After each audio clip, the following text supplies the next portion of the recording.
Welcome back to the GCN Racing News Show. Coming up this week, what will be the consequence for Nacer Bouhanni after this ridiculously dangerous move at the Cholet-Pays Loire race yesterday? We'll also look at the first ever clean sweep of a World Tour stage race podium at the Volta a Catalunya, the return of Sagan and De Gent, analyse a fascinating edition of the E3 and look back at yesterday's men's and women's Gent Wevelgems.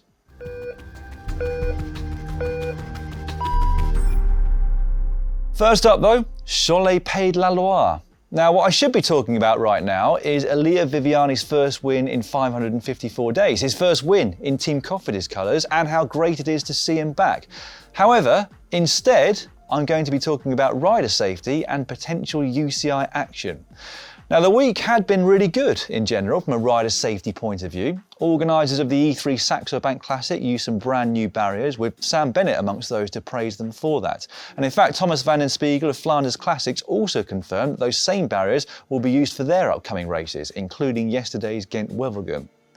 Now, thankfully, the barriers used at Cholet-Pays Loire were also very good, and that is what saved there from being a potential horrific crash in the finale. Jake Stewart and Nacer Bouhanni had been shoulder to shoulder battling for the wheel of Viviani, and when the Italian kicks just here, Bouhanni dives to the left to follow him, putting Stewart into the barriers. The Brit then surfed the barriers with his shoulder for a few moments, but thankfully stayed upright. How he stayed upright, I really do not know, but thank goodness he did. Bouhanni was later relegated from third and not long after that, disqualified completely. But should the punishment be more severe than that? Quite possibly.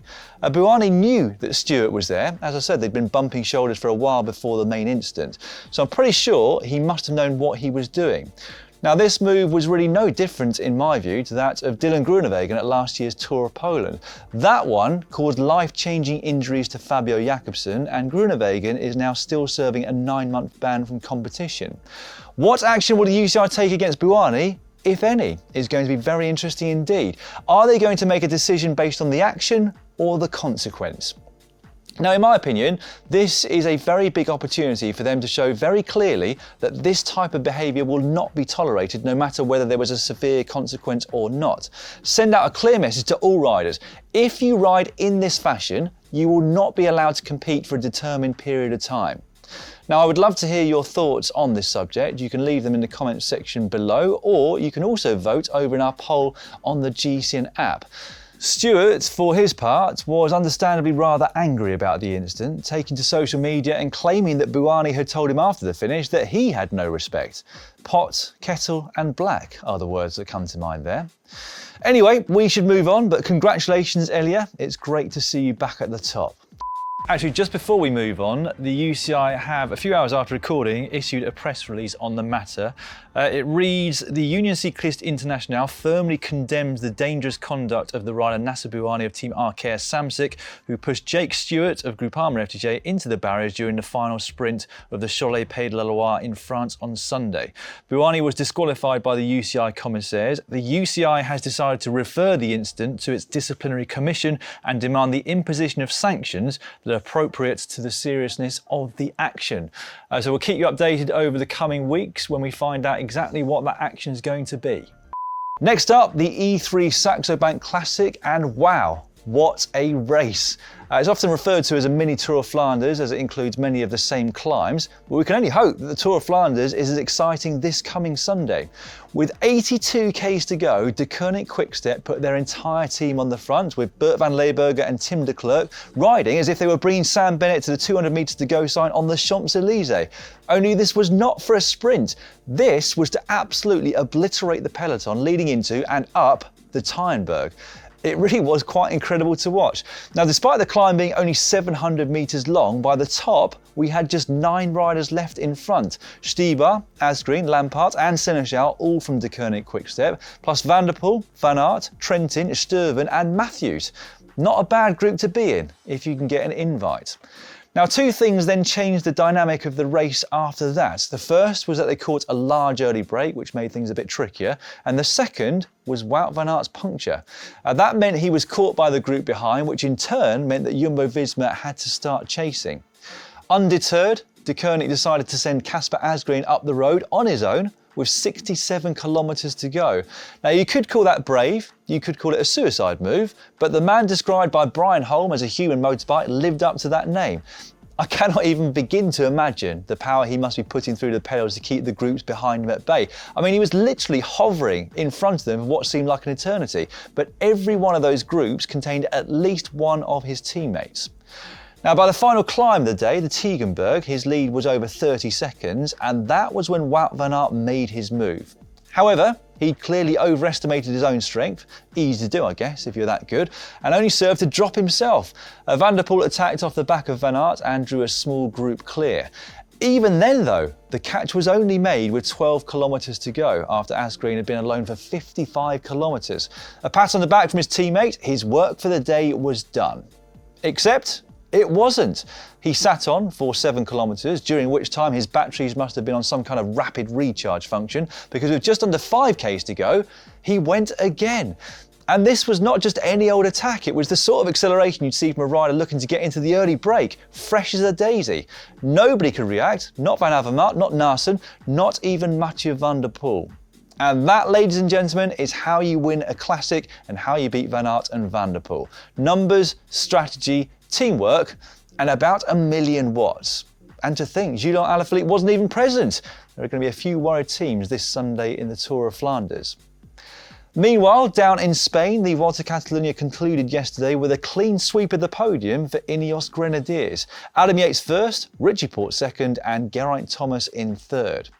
It's actually a feat never achieved in a World Tour stage race since that race status was introduced by the UCI. The last time it happened in a non-World Tour race without a team time trial was the Herald Sun Tour in 2018 with Mitchelton Scott. Then the last time it happened in a race that is now World Tour, but which didn't include a team time trial, was the 1982 Criterium du Dauphiné with Toshiba. Basically, it doesn't happen very often. The team sowed the seeds for those overall results on stages 2 and 3. A strong time trial for Porte, Yates and Thomas left them 5th, 6th and 8th overall respectively, behind Joao Almeida in the race lead. The following day's Queen stage saw Yates solo to victory and into that leader's jersey, and then they sealed the deal by distancing Almeida again on stage 4, launching Thomas into 3rd overall. After that, it was a simple case of defending their positions, but hats off to their domestiques. I mean, that's a lot of work to do in a 7-man team when 3 of them are team leaders, but they successfully defended those positions to the end of the race.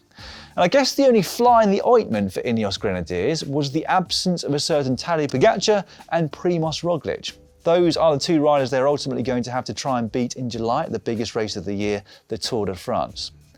The race also saw a number of riders winding back the clock to the good old days. On stage 2, Rowan Dennis won his first time trial since taking the rainbow jersey at the World Champs in Harrogate in 2019. Esteban Chavez showed his best climbing legs in years by taking 2nd on stage 3 and winning the following day. Peter Sagan took his first win of the season on stage 6, reminding us all that he's not done yet. And then on the final stage, Thomas de Gendt won in very Thomas de Gendt style. That was his first victory since the 2019 Tour de France.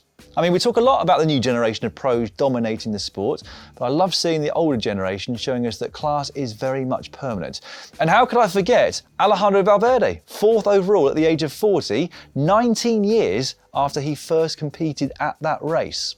Before we move on, a quick look at what's coming up on GCN Plus over the next week. We've actually got a couple of days without any racing, believe it or not, but we'll be back with a bang on Wednesday with the Dwars door Vlaanderen, where we'll see Alaphilippe and Van der Poel go head-to-head in the men's and Van Vleuten make her return to competition in the women's.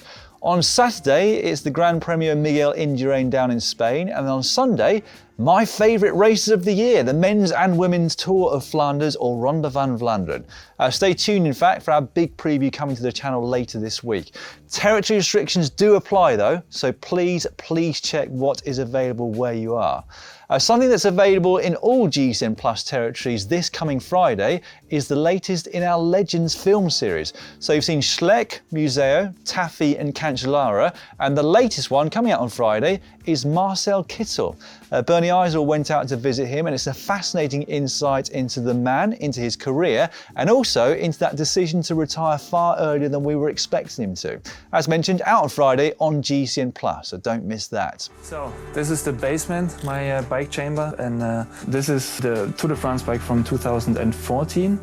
I'm going to talk to him about some of his highs. yellow jersey from 2013, which was crazy. I get the inside story of how he felt at the pinnacle of his stardom.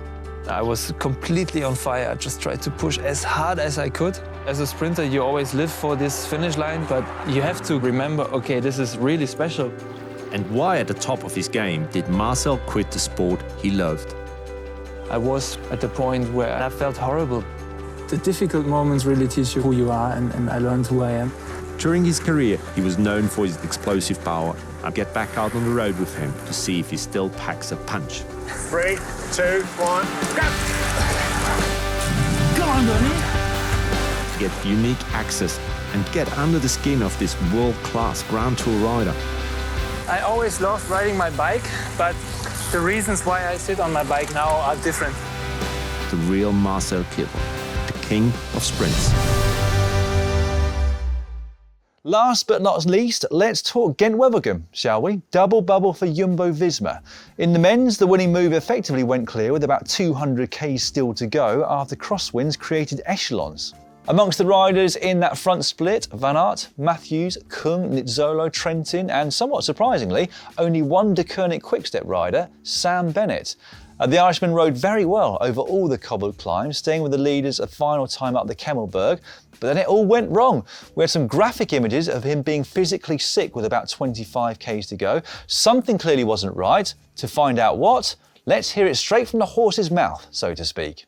I ate a lot in the race because it's a really like 250 or whatever the kilometers are. It's a long race and we're doing big efforts, so I wanted to be sure that I had enough fuel, and I ate too much. And then when we went up the Kemmelberg last time, I went so far over my limit that the legs are full of lactate, and then of course the body wants to get rid of the food. So once I threw up, after a little while I felt a bit better, but then of course I had no energy for the legs, so then I hunger flat.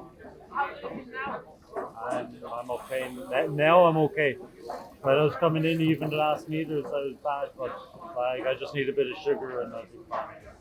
Overeating, and that is an indication as to how much effort he had to put in. Man. Anyway, after 235 k's of racing, he finally got dropped on the flat, which left us with 7 out front. And in the absence of Bennett, Wout van Aert must have been very confident in his sprint. He got his teammate Nathan van Hooydonk to keep everything together for the finish before he finished the job off with that burst of power that we've become so accustomed to seeing. Nizzolo was second, Trentin third, Colbrelli fourth, and De Koning Quickstep were not in the top 10. Here was Wout's reaction after what was his 3rd win of the season so far. Yeah, we worked really well together for a really long time. That was actually important because we needed each other to make it that far. So that was also the mindset I had in the hills. I want to stay in front with the strongest, but yeah, for sure also with a few guys because it's a long way coming back to Wevelgem, and I think we played smart there. And I was so happy with Nathan having in the front. He's a strong rider, and today he showed his ability, and it's really impressive to have him on my side. It was kind of easy.